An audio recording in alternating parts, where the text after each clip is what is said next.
So ayan po, no, magandang hapon po.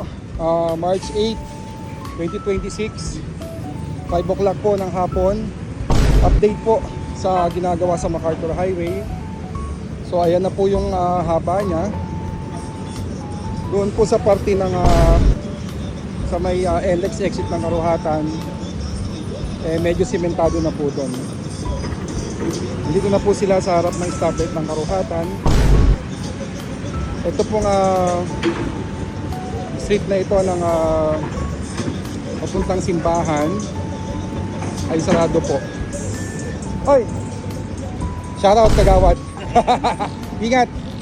Si Kagawad Boy Direction. So ayan po.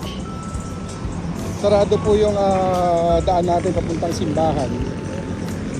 So konting tiis na lamang po at dadali na ang ginhawa dito sa Karuhatan, MacArthur Highway.